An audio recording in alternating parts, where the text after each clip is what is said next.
Good morning. Ooh, sorry about the light. um, Maybe I should turn this on a little bit. Hold on. There, maybe that'll be a little bit better. Oh yeah, much better. Okay, sorry about that. Never really know until I start filming, and I don't want to start over, so this is what it is. Okay, so I have been planning this project in my head for a little while, and I would like to take you along on that journey if you like. I will be doing some check-ins and making sure that, if you have any questions, I will show you some tutorials and things like that if you are interested. If not, that's okay. You can just see and watch and laugh at my progress, whatever you want to do. The idea is to change the bird cage, or not change it, but add to it and make it into an art piece. The key here for me is to make everything handmade. That's the idea. That's the goal. However, like I keep saying, ideas in my head don't always turn out the same way as you plan. So it may look good on paper, but in reality, it's a different story. So what I've started making is my paper flowers. And I'm going to scoot you down so I can show you how I make them. I only ever showed you the other paper flowers without the water. These are the bigger ones that I have on my A Beautiful Life mini scrap album that I showed the videos. Check out my list and it'll be in there. So anyway, I'm going to scoot you down. Maybe, I don't know, it's going to be a little awkward, but I'll scoot you down and then I'll talk you through it, okay? So pardon me if my face is not in the picture. Okay, there we go. Ta-da! All right, so what I've done is I have punched out my flowers. So this is 2¼ inch EK Success, just one of those. I like the amount of petals, the starburst feeling of this, so that's the reason why I'm using that one. You could use a different one if you want to, but that's the one I'm using. Oops, almost dropped. Good catch, I'm actually awake this morning. This is a flower that I used in my hoop earring tutorial, and I use it for just about everything. I love how this punches. It has a lever like this, which is much easier on my hands. So those are the two flowers I'm using, and I'm using a few different colors. So, there's white, well, it's an off-white, and then there's cream, and there's two different kinds of pink. So what I'm going to do is I am going to make one of them for now. What I do is I use two of the big ones, and then 3 of the smaller ones.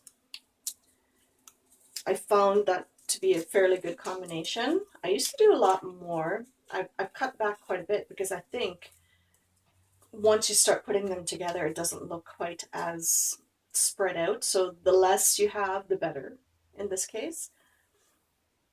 This is the one here. I had them all sorted and then I threw them all together. So I don't know. So the little ones, I still cut off a little bit of a snippet of the little of the petals. I don't know if you can see there. Can you see? Yeah. So I just use my edge scissors. One time I'll use it this way so the scallop is in, and then I use it this way so the scallop is out. So you can do either one. You can do it all together, you can do it all different, or you could just leave them alone too. But I kind of like the randomness and the softer look of the punched or the cut off edges. So all I'm doing is piercing. If you don't have a piercing tool, you can use a needle. That's okay too. But I like this because it has the little ridge here, so it's easier for me to hold. And you don't have to really pick the center like dead on kind of thing. You can just sort of fudge it a bit and then just take a center wherever. It doesn't have to be perfect.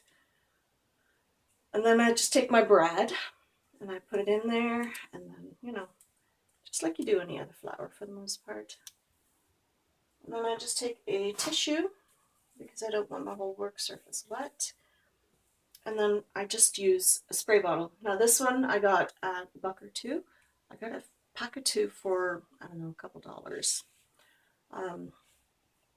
I used to use the Ranger small one, the mini mister, but I had to refill that so many times. That was driving me crazy, so I bought the bigger one. I'm hoping that'll work a little bit better. So all I'm going to do is spray it. And you want to be more or less generous because of this scrapbook paper. It's, well, not scrap, it's cardstock, so it will absorb quite a bit. All I'm going to do is I'm going to take that first little bit and scrunch it. You know, now it looks like that little bud on the inside, right? You see that? I'm trying to give you the best view here without it being too, overhead.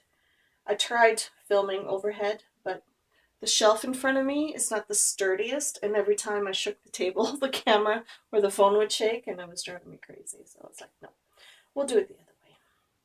So you're back on the tripod, and we're going to do it this way. So basically what I've done is I've scrunched it because it's all nice and damp. That's what I'm doing. So here, you're taking your big one, and all I do is I wrap it sort of around.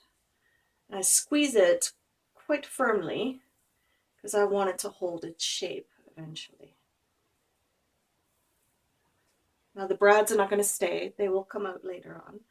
Unless you choose to keep it in there. It's entirely up to you. But for this project, I will be taking them out. And what I'll be doing is I will be using head pins and my pearls or my beads and things like that for the center of the flower. Sometimes I glue the flowers together, and other times I just, do it a little bit differently. It depends on the application. But in this case, because I want everything handmade, and I want to use my jewelry supplies also because I have them.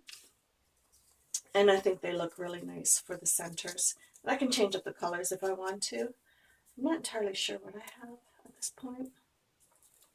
So I will be trying some different things. So the idea is to create everything by hand, technically, for this project. It will be an ongoing project. So it probably will take me quite some time because everything will be handmade. I would like to try my hand at some new techniques, like maybe some paper mache or some other wire work techniques that I could use with scrapbook paper. I don't know. I haven't decided yet. I have an idea, obviously, but I haven't decided 100%. I think it depends on what supplies I have on hand. I think that's what's going to be the key thing here. And I don't want to have to go out and buy new stuff. I mean, I'm pretty sure I have enough in the studio that I can find something. And a lot of recipes online that you can find for like paper mache and things like that. So I'm looking forward to that. I do have cold porcelain recipes. I've made some jewelry pieces out of it. So I could potentially do that. So that I do enjoy. It's a hit and miss with the drying time of cold porcelain, though. That's the only problem. There could be cracking, there could be breakage and things like that. So I don't know. We'll have to wait and see if that is the avenue I'm going to go down. But all you're doing is basically just letting it sit like this until it's dry. You can do it overnight. It's probably better if you do. Unless you're in a hurry like me sometimes, then I just sort of fudge it. But I'm not in any hurry with this project, so I'm going to take my time. I'm going to see what I can come up with and, try new things. Like I said, I love playing in the studio. It's one of those things I really, truly enjoy. So, yeah, the idea is to do this on a more regular basis. Okay, so here we go. There. Hi. So, as I was saying, it's going to be a big project because it's going to be by hand. If you'd like to join me on that journey, that's great. Maybe you have your own project that you would like to do. And if not, that's okay. If there's anything close up you would like to see of what I'm creating, feel free to leave it in the comments below. I will answer your questions as best as I can. Again, I look a lot of things up online and see what I can find. I don't want to use harsh things, harsh chemicals or anything like that. So the idea is to create handmade things that are still environmentally friendly. So using what you have, recycling and stuff like that. And I'm being very repetitive. I'm very sorry. Yeah, if you like this idea, give it a thumbs up, like, share, subscribe if you're not a subscriber yet. And yeah, we'll see where this takes us. Like I said, it's a fairly large bird cage. It's not tiny, but it'll be a lot of fun, I think. So yeah, some new things to learn. I think I'll enjoy that probably more than you will. Well, hopefully you'll enjoy it too. And maybe give you some ideas too. Or maybe you have some ideas for me. That'd be great too. So yeah. Bye guys. Have a great day. It is not very nice out today, so it's kind of gray and ugh. But I'm going to continue making flowers and I will update you in the next video. Bye.